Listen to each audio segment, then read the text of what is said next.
Hello and welcome back to Suspended Fanimation. I am your host, Dennis Bithoulkas, and this is Star Wars, The Clone Wars, Season 7, Episode 7, Dangerous Debt. Welcome, everybody, or welcome all one of you that's there. Um, I knew this was going to be kind of a light episode. People have not been really watching too much to it. If you like what you see here, like, share, and subscribe. If you're still on the fence about subscribing, you're going to see at the very end of this video a video pop up here. Basically, what YouTube does, it takes the algorithms of all the stuff you've been watching and tries to match it as best as possible to one of the videos in my vast video library and pops it up there just for you. Up here is going to be Future Man, is what's going to be up there. Let's see what else I got. If you want to know when I'm going to be on live again next, you can hit the bell down below there. And that is a 50-50 chance of YouTube actually notifying you when I'm on. Best thing to do is go to suspendedfanimation.com. That is where all my schedule is every week for the week. And also all the links to my social media. So that's Twitter, Instagram, and Patreon. There's no tier set up as of yet on the Patreon page, but there will be at some point in time. There's also, all right. Let's get to it. Spoiler alert, I am going to spoil the episode. If you have not seen the episode, go and watch it. This will be a video. You can come on back. You can comment down below in the comment section. Thank you, Viking Bitch, for the paddle. Yeah, today was kind of an iffy day. We had almost a fire down in the electrical area underneath the stairs of my condo here. And I thought I was going to be without power. The neighbors next door were out without power, but it was a close one. That's all I can say. Kind of like this episode. No. This episode, people have been complaining on the internet because what else is the internet for but to complaining about, and they're really not. They are pushing some stuff forward. Yeah, I'm glad I didn't have a fire too, Pen. It would have been pretty bad. So these are not really filler episodes.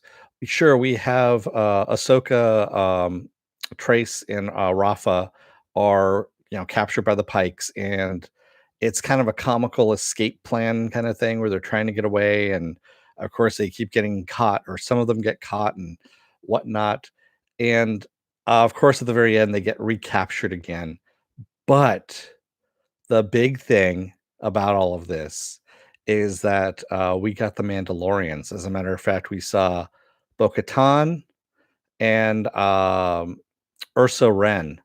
Those were the two main ones that I could figure out of the three Mandalorians that were kind of watching all of this and best Mandalorians. Uh, and I know a little something that's going to be happening. There's a hashtag that I put into my Twitter that I've been putting into the Twitter posts that I do for the Clone Wars every now and then called the Maldalorian. I'm not the one who made that up. That is Disney that made that up, the Maldalorian. So for those of you who keep saying filler episodes, fuck you.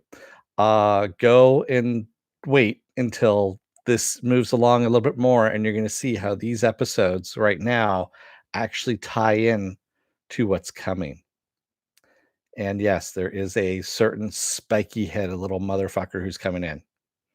That's all I can say. It's not a spoiler or anything like that. This has been released in press releases and things like that, so it's nothing new. For those of you who are crying, "You spoiled it for us." Wah. No, I didn't. It's been out there in the news, so deal with it. So was this the best of episodes? No. But again, like I said, it was serviceable. And Penn says, "Okay, I felt like it ended right back where it started and it wasn't impressed, but I still haven't watched previous seasons, so maybe that's why I wasn't that impressed." Yeah. You don't have the full story, Penn. So yeah, you need to go back and watch especially the Mandalorian stuff. There's a whole section on the Mandalorian. If you watch the Clone Wars seasons with all the Mandalorian stuff in it, you'll appreciate the live action Mandalorian a lot more because all of that leads into the Mandalorian, the live action stuff, and ties into it. That's why you'll see why everyone kind of creamed themselves pretty much when Grand Moff there pulled out the dark saber there. And that's was the thing. There's some good stuff. And then also we have ursa-wren, we have Bo-Katan, by the way, is voiced by the ever spectacular Katee Sackhoff. Yeah, I know she's still in that really horrible, Half-Life or whatever it's called, that really bad Netflix series. Oh, excuse me, that somehow got a second season. I don't know what kind of compromising photos they have of whatever Netflix executive they've got, but that was a fucking horrible series. I couldn't get past the first episode. So, yeah. Yeah, you definitely need to go back and watch them all, Penn. There's some that are just really, really boring, like the kid ones and the youngling ones, and the droid-centric ones are just like, "Oh my god," and the droid one just keeps going on and on and on, and you're just like, "Is there a point to this?" "No, there isn't." "Great." So I just watched fucking 7 episodes of this for no good reason whatsoever.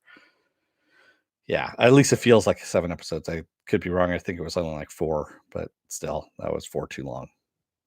Yeah. Hey, Joker. Yeah, I know Katie's, well, you know what? Katee Sackhoff's working on a lot of stuff. She's working on this.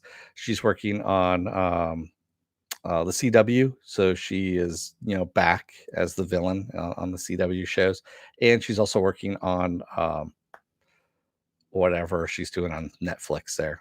I think she's got something else in the works too, so I can't remember offhand.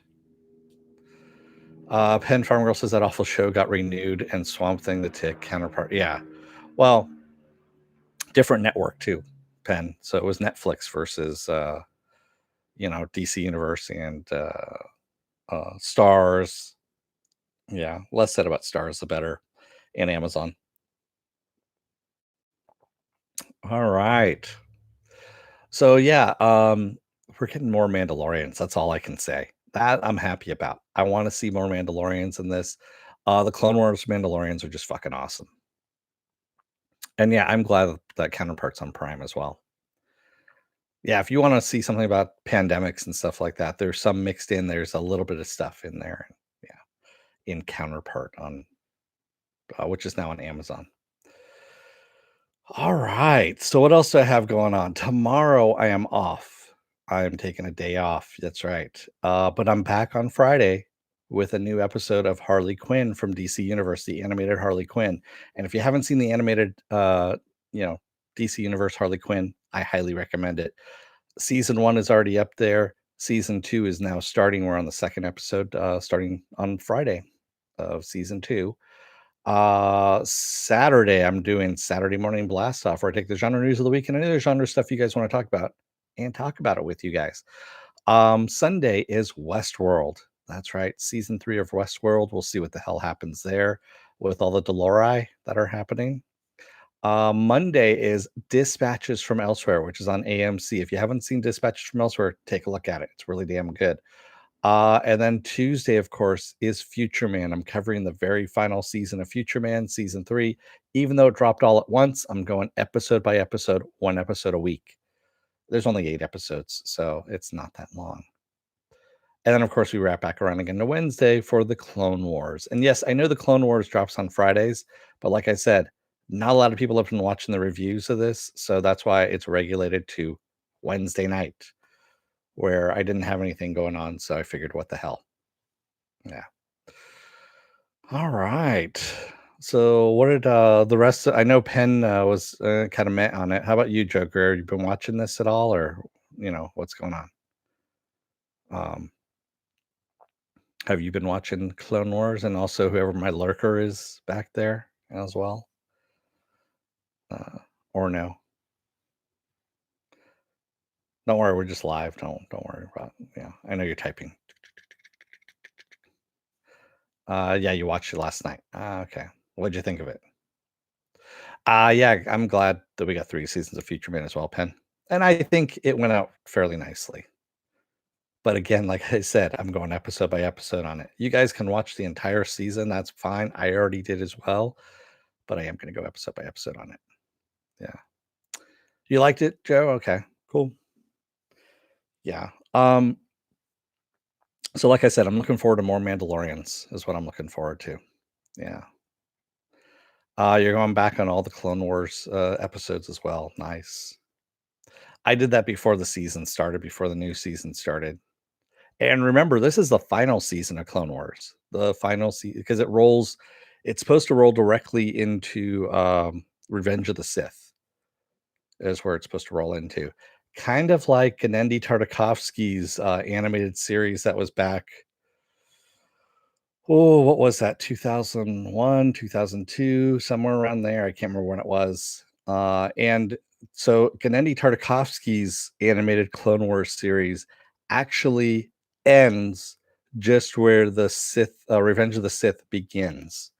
So if everyone's wondering why at the beginning of episode 3, General Grievous is wheezing all the time, it's because Mace Windu in the animated Clone Wars actually force squeezes his chest, and as he's making a run for the ship, and that's what happened in episode 3.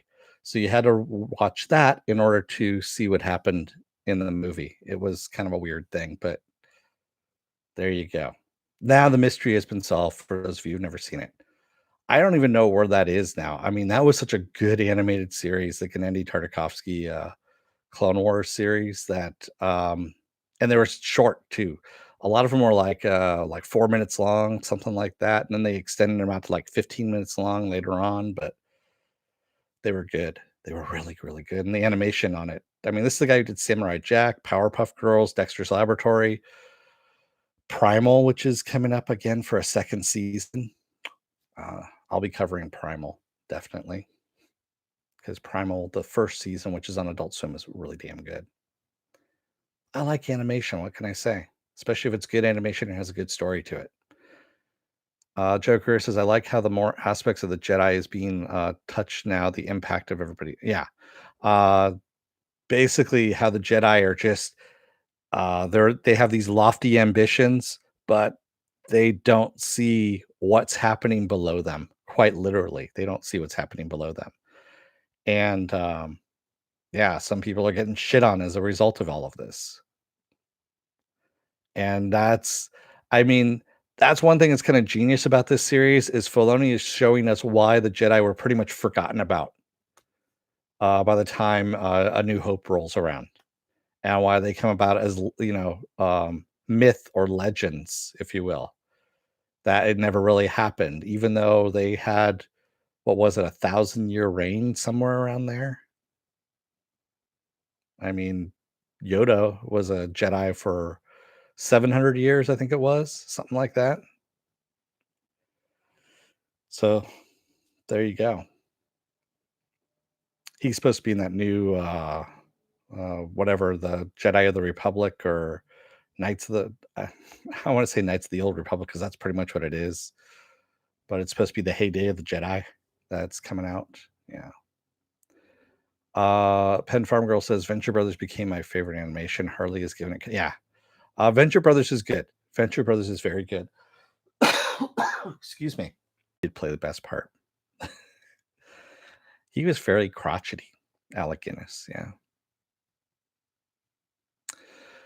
For animation wise, well, of course, I mean, there's classic stuff, like heavy metal and things like that. But I would say for series wise, um, mm, yeah, I'm still gonna have to go with Samurai Jack. Samurai Jack is just a beautiful. I mean, the music, the story, the animation. There's some stories that are told without any dialogue in Samurai Jack, which is perfect. But for me, Samurai Jack is like the perfect animation. I know that everyone says, "Oh, Batman the animated series," but if you listen to the commentary on Batman the animated series, it is so fucking funny because Bruce Timm, there's one especially, it's called Almost Got Him, where the villains are all sitting around a card table and they're saying how they almost got Batman. They're recounting their stories, and Bruce Timm is just bagging on the animation as he's going through. He goes, "Yeah, this is horrible here. This is horrible here. This sucked here. I can't believe we actually let that one through." And it's hilarious just listening to the secondary track on that one. Hey, Apple Crow. Apple Crow says, "I'm here. I wasn't playing Animal Crossing and forgetting everything." That's okay. You got to get your trendy game in somewhere, huh? You're playing Animal Crossing like the other 350 million people across the US right now. Is that what's going on? Penn says, Samurai Jack was my favorite before I caved to the pressure to watch Venture Brothers. I never watched much animation. Yeah, I'm an animation fiend, so that's why I have a degree in media art and animation. Yeah. Uh-huh. Applecrow says Almost Got Him is my favorite Batman animated episode. Yeah, it's a lot of people's. My favorite actually is the one where the kids find Batman, and at first they're all recounting stories of what they've heard about who he is, and they're all the alternate versions of Batman. So you get like the Dark Knight, you get like campy '50s Batman, stuff like that. That one's my favorite. So yeah. Killer Croc's Almost Got Him story was actually pretty funny. Yeah, I have to admit, Apple Crow, that was a good one. I've got them on DVD down there. I don't have the new ones, of course, the new 4K versions, which of course I almost caved in and bought, but I didn't. Oh, excuse me. Yeah. All right. I'm gonna let you guys go. Thank you everybody who joined me tonight in the chat. Thank you if you made it this far in the video. Remember to like, share, and subscribe. And if you're still on the fence about subscribing, take a look at the video at the very end here. If that floats your boat there, hit the subscribe button. And if you want to know when I'm going live again next, you can hit the bell, and it's a 50-50 chance of YouTube actually notifying you. Best thing to do is go to suspendedfanimation.com. Take a look at the schedule up there. I change it out every week. It's a weekly schedule. And it also has all my social media links on there for Twitter, Instagram, and Patreon. So thanks, everybody. I'll see you again on Friday for Harley Quinn. Until then, don't let the door hit your ass on the way out. Otherwise, you may get chased around in a comically manner by some pikes because you owe them money for dumping spice out in hyperspace for some unknown reason. Thanks, everybody. I will see you on Friday. Until then, have a good one. Stay safe and have a good night. Thanks, everyone. Good night.